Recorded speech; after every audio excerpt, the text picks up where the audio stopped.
In this video I'm going to show you how to create some bingo cards with R-control vowel words on them.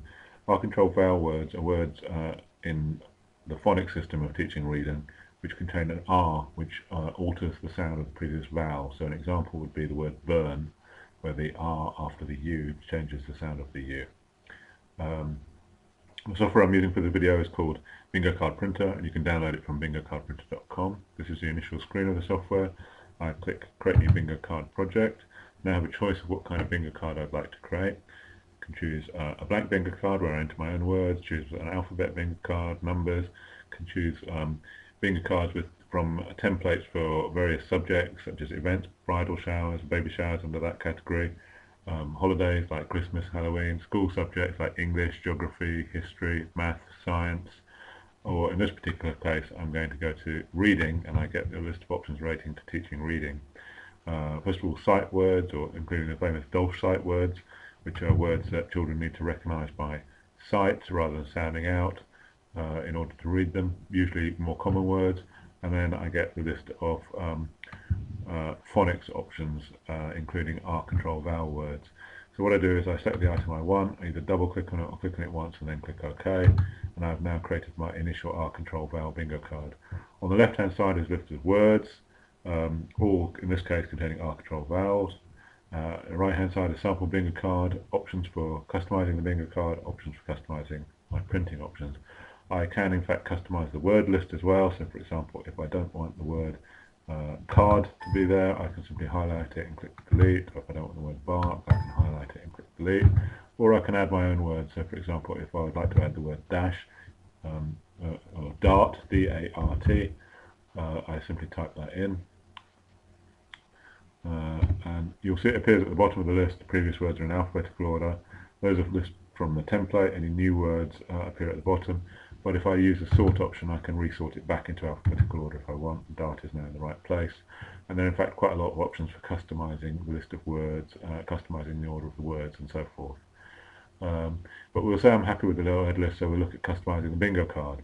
First option is to change the size of the bingo card. I can make a smaller one such as 3x3, 4x4, 5x5, or a larger one such as 6x6. Or 7x7. You see I haven't quite got enough words to fill these larger sides out. I need to enter more words in the list. So we'll go back to 5x5 for my demonstration. I can also choose whether or not to have the heading on the bingo card, turn it off or on, change what the heading says if I want. I can choose whether or not to have the free space in the bingo card. Again, I can turn it off or on, and I can change the text of that if I wanted. There are also options for customizing the colors and the fonts. So for example, if we make the heading red with white text, and we'll make the squares a checkerboard pattern of white and yellow. Free space will make a light blue-green color, and we'll make the lines dark blue. And if I click OK, there's my customized bingo card with my customized colors. I could also change the fonts separately for the heading, the squares and the free space. But we'll say I'm happy with the appearance of that. I'm now ready to print. So I now look at the options relating to printing on the right hand side here. First option is whether or not to print a call list. If I don't want it, I simply turn it off, but I'll leave it on in my demonstration. What the call list is it's a sheet of paper with this list of words in random order. If you're a teacher using bingo cards in a classroom situation and you need a printed reference to refer to, that's what the call list is, and it's very handy to have. If you don't want a call list, the software does include another option called Call Game, where it will help you choose items at random without pre-selecting them, and that's very useful for if you don't use a call list, and I'll show that at the end of the video. There are also options for choosing how many bingo cards to print on each page. I can save paper by printing more than one bingo card per page. Very useful for printing a lot of bingo cards. The advantage, of course, is saving paper. The disadvantage is I might have to cut the paper up if I want to give one bingo card to each player, and also each individual bingo card would be smaller if I put several on a page. So I'll stick to one for my demonstration, but the option's there if I needed it. And there are also options for controlling how many bingo cards I want to print. I can put in any number between 1 and 9,999, and every bingo card will contain a different random arrangement of the words in a different random order. So normally in a classroom situation, put in the number of students you have. For example, if you give one to each student, or in this example, I'm going to put 50 so you can see what they look like. Now ready to do print. I'll do print preview so you can see on screen what the printout look like. First page is a call list, a list of words in random order. There you can see. So I could use that if I wanted to. I'll zoom out so you can see the whole page, and then I'll do next so you can see the first bingo card. There you are. The words are arranged randomly on the bingo card, so that bingo card is unique and customized. And if I now click next, you'll see the second bingo card is different, and the third one is different, the fourth one is different, and so on. Every bingo card is different random combination of the words in different random order. Very helpful, very useful for producing lots of customized bingo cards with very minimal amount of effort.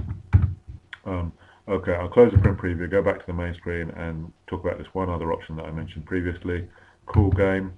It allows the player, the bingo caller, to choose items without pre-selecting a call list or creating a call list beforehand. And what it does is the software chooses one item here at random, displays that item on the left-hand side as well. This is the current item, and any previous items, this is the current item here. So when I click next, I get a new current item here, and the current item now becomes top, the previous item is second, and I can choose a new current item and so on. So it's another way that you can choose items if you're the bingo caller. And eventually I'll get a scroll bar on the left hand side, but I can always go back and see what the previous words are as well. Okay, that's it. The software is called Bingo Card Printer. The website is called bingocardprinter.com. You can download a free trial version from the website, which is of course free. If you like it, you can register and upgrade to the full version of the software, which allows you to do everything you've seen in this video and a lot more besides.